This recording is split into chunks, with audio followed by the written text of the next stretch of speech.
Et on revient donc ce matin sur le projet de loi contre les séparatismes, mais aussi sur le Beauvau de la sécurité. Avec vous, Jean-Michel Fauvergue, bonjour. Bonjour.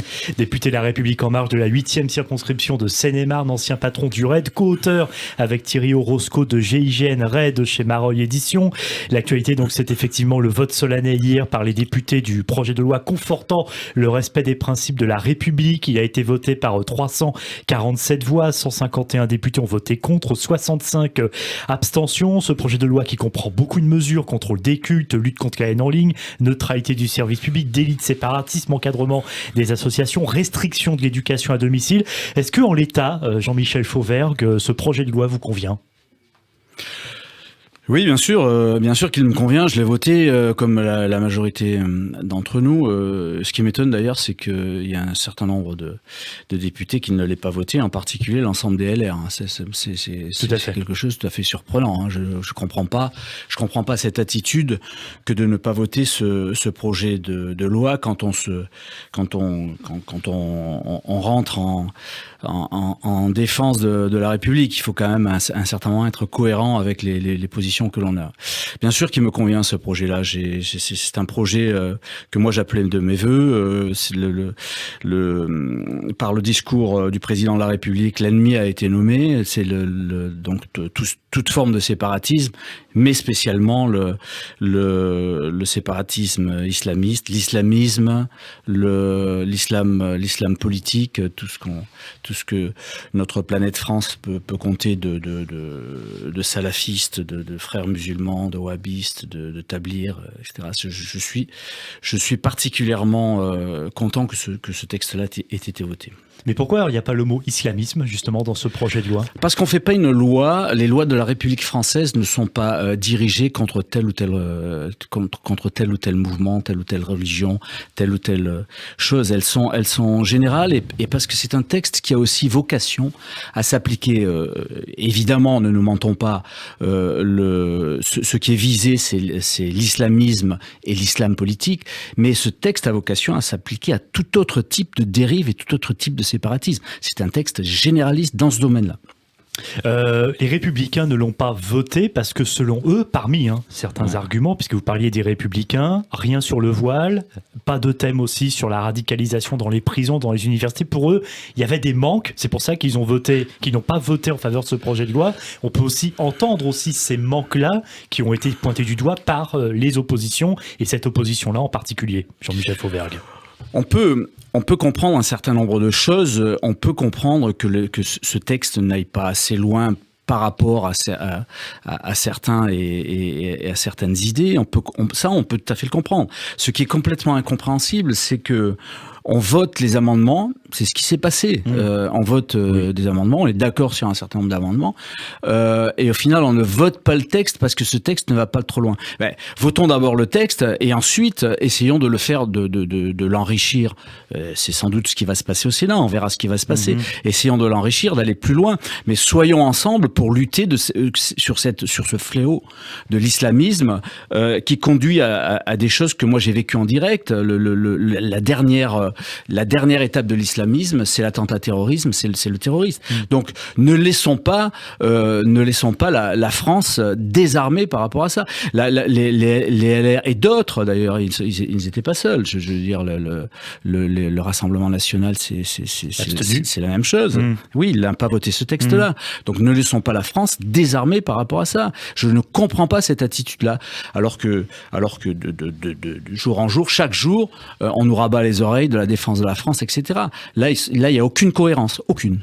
L'autre grand sujet, bien sûr, à aborder avec vous ce matin, Jean-Michel Fauvergue, c'est le Beauvau de la sécurité, cette grande concertation pour réformer notre police dans un contexte encore difficile. Vous l'avez suivi pour les forces de l'ordre ces derniers jours, avec notamment ces policiers agressés à Poissy, des appels au meurtre lancés à leur encontre. Cette concertation du Beauvau de la sécurité va durer jusqu'au mois de mai, des débats tous les 15 jours. Vous êtes co-rapporteur de la proposition de loi sécurité globale, auteur d'un rapport parlementaire sur le maintien de l'ordre. On va y revenir. Concrètement, Jean-Michel Fauvergue, à quoi va servir ce Beauvau de la sécurité, parce qu'on a l'impression que ce sont encore d'interminables discussions, alors qu'aujourd'hui, pour être clair, ce qu'il faut, c'est du concret. Bien évidemment qu'il faut du concret, mais il faut se poser la question il faut faire le bilan de ce que fait notre police et la gendarmerie, comment fonctionnent nos forces de sécurité intérieure. Ce bilan-là, on l'a pas fait. Savez-vous que si vous ajoutez le nombre de policiers et de gendarmes en France aujourd'hui, on est un des pays les plus fliqués d'Europe. Donc, comment se fait-il que ces policiers, ces gendarmes, on les voit pas? Qui fait quoi? C'est ça aussi le beau de la sécurité, savoir qui fait quoi, comment on peut transformer les choses dans l'état actuel des choses, comment on peut mettre les recrutements, les investissements là où c'est nécessaire, mais aussi comment profiter de ce que l'on a aujourd'hui, de la manne que l'on a entre policiers et gendarmes, et pouvoir refaire les choses, les réorganiser de manière à ce que la sécurité des Français soit mieux assurée. C'est ça le beau de la sécurité. Il y a plusieurs thèmes. Il y a des thèmes sur le management, revoir le management dans la police et dans la gendarmerie. Il y a des thèmes sur les moyens. Il y a des thèmes sur le relationnel avec la police. C'est important le relationnel avec la police. Comment retrouver de la proximité, comment retrouver du voisinage, ce que font nos voisins anglo-saxons. Pourquoi n'y arrivons-nous pas, nous, à faire ça? Mais la prochaine table ronde sera donc la semaine prochaine sur l'encadrement des jeunes policiers. Il y en a eu une première la semaine dernière, 8 février, sur les relations entre la police et la population. Mais absence de représentants de la société civile et de collectifs de citoyens. C'est un petit peu embêtant quand on veut faire une table ronde sur les relations entre la police et les citoyens de ne pas avoir de représentants de citoyens lors de cette table ronde. Vous aviez autour de cette table ronde-là des représentants des citoyens ça s'appelle des élus. Il y a des élus qui représentent, qui venaient, des élus locaux, des élus nationaux, qui viennent de circonscriptions, qui viennent du terrain, ils sont pas hors sol ces élus-là, et qui nous ont rapporté un certain nombre de choses. Il y a un collectif de citoyens a été entendu sur le livre blanc quelques mois auparavant, c'était sous l'époque de Christophe Castaner, ce livre blanc d'ailleurs qui est intégré à ce Beauvau de la sécurité. Donc ils ont été entendus, ces citoyens-là.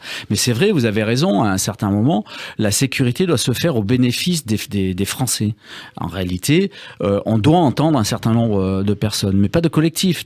On doit entendre des gens de la rue, les vrais, ceux qui ont de vraies problématiques, et des problématiques qui ne sont pas politisées. Parce qu'en général, quand on parle de collectifs de citoyens ou quand on parle de représentants ONG, etc., on entend des voix qui sont souvent très politisées. Ce qu'il faut entendre aujourd'hui, c'est que le citoyen, au fin fond de nos circonscriptions, nous dit.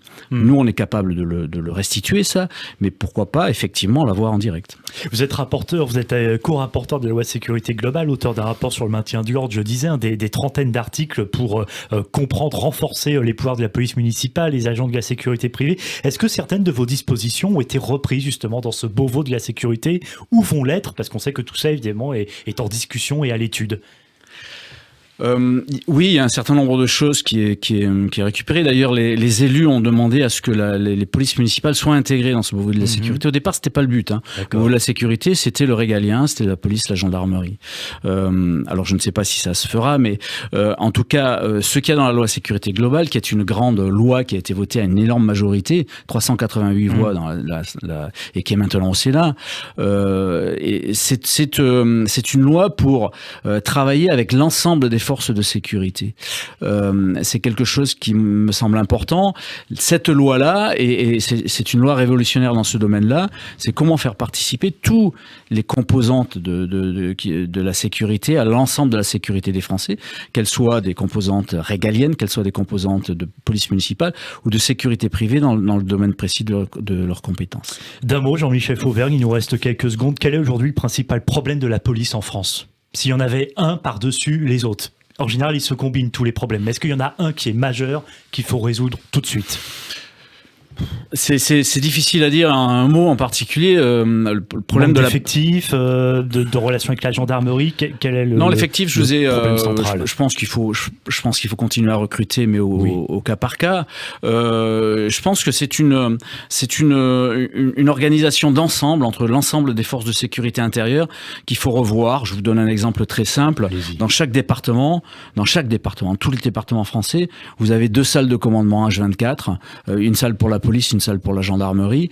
Ça vous prend à peu près 20 fonctionnaires d'un côté, 20 militaires de gendarmerie de l'autre. Peut-être qu'il serait intéressant à un certain moment de se dire qu'ils font le même job et peut-être mélanger ces salles-là sans parler de fusion ou quoi que ce soit. Mais ce sont des gens qui travaillent avec le même code pénal, le même code de procédure pénale. Peut-être qu'il y a des choses à faire dans ce domaine-là. Merci beaucoup, Jean-Michel Fauvergue, d'avoir été avec nous ce matin, député La République En Marche de la 8e circonscription de Seine-et-Marne, ancien patron du RAID, co-auteur avec Thierry Orozco de GIGN RAID chez Mareuil Éditions.